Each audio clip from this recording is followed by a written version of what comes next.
আসসালামু আলাইকুম। এসএসসি 2728 ব্যাচের প্রিয় শিক্ষার্থীবৃন্দ, তোমাদের এমসিকিউ চ্যালেঞ্জের আজকে হচ্ছে ডে 7। ইতিমধ্যে তোমাদের ফিজিক্সের প্রথম অধ্যায় ভূতরাশি ও পরিমাপ এবং দ্বিতীয় অধ্যায় গতি, দুইটা থেকে তোমাদের 150 এমসিকিউ সলভ করানো হয়েছে। আজকে হচ্ছে চ্যাপ্টার 3 শুরু করব। তাহলে চলো আমরা শুরু করি। দেখো, সাম্য বলের লব্ধি কত? সাম্য বল কি? ধরো এই হচ্ছে একটা বস্তু, এই বস্তুকে তুমি যদি এখান দিকে বল প্রয়োগ করো, এখানে বল প্রয়োগ করো, এখানে বল প্রয়োগ করো, আলটিমেটলি বস্তুটা যদি জায়গায় স্থির থাকে। ধরো আমি যদি দুইটা বল নিয়ে তোমাকে দেখাই, ধরো এই পাশে একটা বল দিচ্ছ এবং এই পাশে একটা বল দিচ্ছ, দুইটা বল যদি সমান হয় এই বস্তুটা এদিকেও যাবে না এবং এদিকেও যাবে না।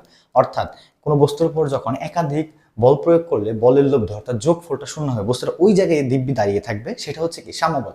তার মানে কি সাম্য বলের লব্ধি কত হবে? শূন্য হবে, অর্থাৎ ওই জায়গায় বলটা স্থির থাকবে। তাহলে উত্তর হচ্ছে কত? খ। ঠিক আছে। তারপর দেখো, পদার্থের জড়তা কিসের উপর নির্ভর করে? জড়তা কি? স্থির বস্তু সবসময় স্থির এবং গতিশীল বস্তু সবসময় গতিশীল থাকার যে প্রবণতা, সেটাই তো জড়তা। এটা হচ্ছে গতি জড়তা, একটা হচ্ছে স্থির জড়তা। জড়তার পরিমাপক বা জড়তা কিসের উপর নির্ভর করে? এটা হচ্ছে বস্তুর ভর। কারণ ভর বেশি হলে জড়তা বেশি হবে। একবার যে বস্তু গতিশীল, বেশি ভর, একে থামাইতেও তোমার কি বলে বেশি বলের প্রয়োজন হবে। আবার যে বস্তু তোমার ভর বেশি, একে তোমার গতিশীল করতে তোমার বেশি বলের প্রয়োগ হবে। ঠিক আছে। তাহলে জড়তার পরিমাপক কি? বস্তুর ভর। তারপর দেখো, নিউটনের গতির দ্বিতীয় সূত্র থেকে কিসের পরিমাপ পাওয়া যায়? নিউটনের দ্বিতীয় গতি সূত্র, প্রথম সূত্রটা কি? প্রথম সূত্রটা হচ্ছে থেকে জড়তা ধারণা পাওয়া যায়। বাহ্যিক বল প্রয়োগ না করলে স্থির বস্তু সবসময় স্থির এবং গতিশীল চলতে থাকে বস্তু সারা জীবন সমবেগে চলতে থাকবে। দ্বিতীয় বস্তু কি? দ্বিতীয় সূত্রটা কি বলছে? ভরবেগের পরিবর্তনের হার এরপর প্রযুক্ত বলের সমানুপাতিক এবং বল যেদিকে ক্রিয়া করে বস্তুর ভরবেগের পরিবর্তন সেদিকে ঘটে। অর্থাৎ দ্বিতীয় সূত্র থেকে পাওয়া যায় কি? এফ ইকুয়াল টু এম এ। আর প্রথম সূত্র থেকে পাওয়া যায় জড়তা। আর তৃতীয় সূত্র থেকে পাওয়া যায় কি? F1 ইকুয়াল টু হচ্ছে মাইনাস F2, অর্থাৎ প্রত্যেক ক্রিয়ার সমান এবং বিপরীত প্রতিক্রিয়া আছে। তাহলে দ্বিতীয় সূত্র কি হবে বলতো? উত্তর হচ্ছে বল, ক। ভরবেগের মাত্রা সমীকরণ কি? ভর এবং বেগ, ভরের মাত্রা হচ্ছে কি? ম্যাস, বড় হাতের এম। বেগ হচ্ছে কি? বেগ কি?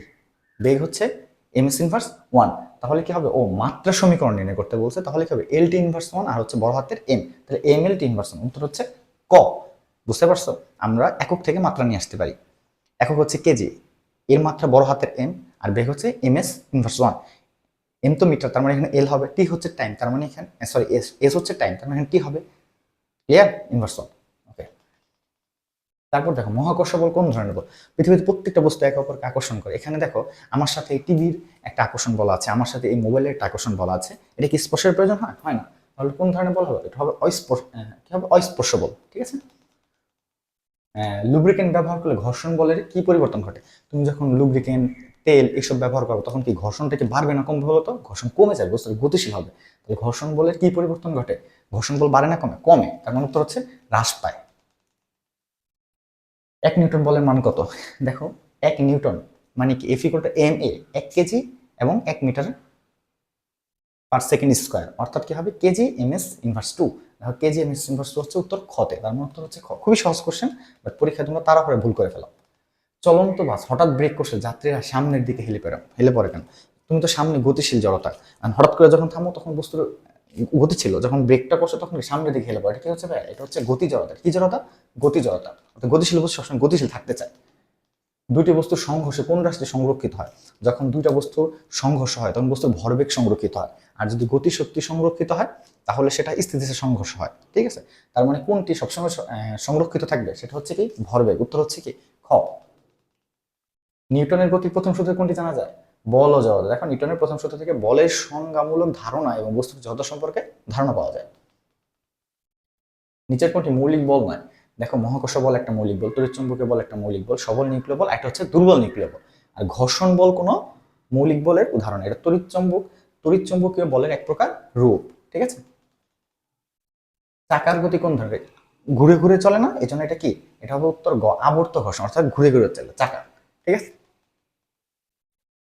ক্রিয়া প্রতিক্রিয়া বলের মধ্যে বল ক্রিয়া যেদিক হয় প্রতিক্রিয়া ঠিক তার বিপরীত হয়, অর্থাৎ তাদের মধ্যবর্তী কোণ কত? দেখো তো, এটা এই দিকে যদি ক্রিয়া হয়, এই দিক হচ্ছে প্রতিক্রিয়া, তাহলে এর মধ্যবর্তী কোণ কত? 180 ডিগ্রি। কথা উত্তর 180।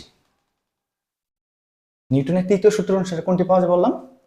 প্রত্যেকের সমান এবং বিপরীত প্রতিক্রিয়া আছে, অর্থাৎ F1 ইকুয়াল টু হচ্ছে মাইনাস F2। তাহলে উত্তর হচ্ছে খ। স্পাইক ব্যবহার করা হয় কেন? দেখবা, জুতার নিচে একটু কাছ কাটা স্পাইক, কারণ ঘর্ষণ কি করা যেন বেড়ে না যায়, ঘর্ষণটা যেন বেড়ে যায়, ঘর্ষণ কমে না যায়, পিচ্ছিল না খায়। তার মানে কি? ঘর্ষণ বাড়াতে। উত্তর হচ্ছে কি?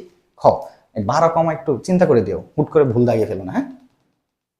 10 কেজি ভরের বস্তু 2 মিটার/সেকেন্ড ত্বরণ সৃষ্টি করলে কত বল হবে? F = m, জাস্ট মান বসো, 10 × 2 10 দুগুণে 20, উত্তর হচ্ছে গ। পদার্থের জড়তার পরিমাপ কি? ভর, ইতিমধ্যে সলভ হয়ে গেছে। প্রবাহী ঘর্ষণ দেখা যায় কোথায়? দেখো, তরল বা গ্যাসীয় মাধ্যমের মধ্য দিয়ে বস্তুর গতির সময় প্রবাহী ঘর্ষণ ঘটে। কি বলছি? তরল বা গ্যাসের জন্য কি ঘটে? কোন ঘর্ষণ দেখা যায়? প্রবাহী ঘর্ষণ। তরল ও গ্যাসের, উত্তর হচ্ছে কত? ক। ঠিক আছে। দুর্বল নিউক্লিয় বলের পাল্লা কত? দুর্বল নিউক্লিয় বলের পাল্লা হচ্ছে 10⁻⁻18, আর সবলের কত হবে? 10⁻⁻15 হবে। ঠিক আছে, দেখো এখানে দেওয়া আছে হয়তো। হ্যাঁ, সবলের কত? সবলের হচ্ছে 15 আর দুর্বলের হচ্ছে 18। দুর্বল কিন্তু মাইনাস, যেহেতু মান যত বড়, মাইনাসের উপরে মান যত বড় সেটা আলটিমেট তত ছোট। কথা কি বুঝতে পারছো? আচ্ছা, তাহলে সবলের জন্য কত হবে বলো তো? সবলের জন্য হবে 15 আর দুর্বলের জন্য 18, মানে 18। বন্দুক থেকে গুলি ছুড়লে বন্দুক পেছনে হটে যায় কেন? ভরবেগের সংরক্ষণশীল থেকে যে প্রত্যেক ক্রিয়ার সমান বিপরীত প্রতিক্রিয়া আছে, আর তুমি ভরবেগের সংরক্ষণশীল সূত্র থেকে নিউটন তৃতীয় সূত্র প্রমাণ করতে পারো, তাহলে কেন পিছু হটে যাবে বলতো? ভরবেগের সংরক্ষণশীলতার কারণে। কেন ভাইয়া? ভরবেগের সংরক্ষণশীলতা। নিচের কোনটি অস্পর্শ বলের, মানে টাচের প্রয়োজন হয় না? দেখো তো কোনটাতে টাচের প্রয়োজন হয় না? গ।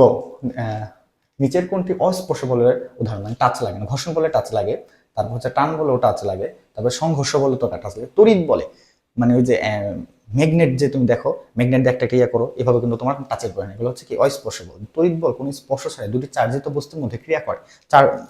মানে চার্জিত বস্তু হলে তারা ক্রিয়া করে, টাচের কোনো প্রয়োজন হয় না। ঠিক আছে। বলের মাত্রা, বল ইকুয়াল টু হচ্ছে F = হচ্ছে এম এ। এম বস্তুর ভর, এর মাত্রা কি? বড় হাতের এম, আর এ এল টি ইনভার্স 2, তাহলে M L inverse 2, M L T inverse, উত্তর হচ্ছে খ। ক্লিয়ার? আচ্ছা, নিউটনের দ্বিতীয় গতিসূত্র কোনটি? কারণ গতির প্রথম সূত্র একটা, জড়তা ধারণা পাওয়া যায় ইউ ইকুয়াল টু হচ্ছে ভি, আদি বিকাশ শেষ বেগ সমান হবে। আর দ্বিতীয় সূত্র থেকে পাওয়া যায় কি বলতো? F = হচ্ছে এম এ। উত্তর কোনটা হবে? উত্তর হচ্ছে ক। ইতিমধ্যে আমাদের হয়ে গেছে এটা। হ্যাঁ, একটি বস্তুর ভর এত, বেগ এত হলে ভরবেগ কত? ভর আর বেগের গুণফল হচ্ছে কি? ভরবেগ। ক্লিয়ার? থেমে থাকা গাড়ি চলতে শুরু করলে যাত্রীর পেছনে হেলে পড়ে কেন? তার মানে স্থির জড়তা, বস্তুটা স্থির ছিল, তাহলে উত্তর হবে কি? স্থির জড়তা বা স্থির জড়তা। প্যারাশুট ব্যবহার করে নিরাপদে নামা যায় কেন? বায়ুর ঘর্ষণ বলের কারণে। বা প্যারাশুট যখন ব্যবহার করে নামতে চায় তখন বায়ু বাধা দেয়, যার জন্য আস্তে আস্তে সে থামতে পারে। এটা বলছে প্যারাশুট বায়ুর ঊর্ধ্বমুখী প্রবাহী ঘর্ষণ বাড়িয়ে দেয়। ঊর্ধ্বমুখী প্রবাহী ঘর্ষণ বাড়িয়ে দেয়, ফলে গতি নিয়ন্ত্রিত হয়। তাহলে উত্তর হবে কত? ক, বায়ুর ঘর্ষণ বলের কারণে। রকেটের গতি নিউটনের কোন সূত্রের উপর ভিত্তি করে চলে?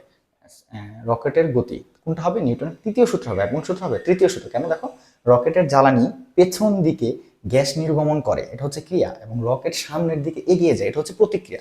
অর্থাৎ এই দিকে ক্রিয়া হলে প্রতিক্রিয়া তার বিপরীত হয় 180 ডিগ্রি কোণে। ঠিক আছে। আচ্ছা, কঠিন তলের উপর দিয়ে গড়িয়ে চলা বস্তুর ঘর্ষণ কি? দেখো, বস্তু গড়িয়ে চললে যে ঘর্ষণ বল তৈরি হয় তাকে আবর্ত ঘর্ষণ বলে। তাহলে উত্তর কোনটা হবে বলতো? কঠিন বস্তুর উপর দিয়ে ঘুরিয়ে চলা, ঘুরিয়ে চল, যেমন চাকা, তাহলে কি হবে? আবর্ত ঘর্ষণ। উত্তর হচ্ছে কত? গ। মৌলিক বলসের মধ্যে সবচেয়ে শক্তিশালী বল কোনটা? সবচেয়ে শক্তিশালী হচ্ছে কি? সবল নিউক্লিয় বল। আর সবচেয়ে দুর্বল হচ্ছে মহাকর্ষ বল। উত্তর হবে কোনটা? সবল নিউক্লিয় বল। দেখো, 4টি বলের মধ্যে সবচেয়ে সবল হচ্ছে কোনটা? সবল নিউক্লিয় বল। অর্থাৎ এর প্রোটন এবং নিউট্রনের মধ্যে যে বল, সেটা হচ্ছে সবল নিউক্লিয়।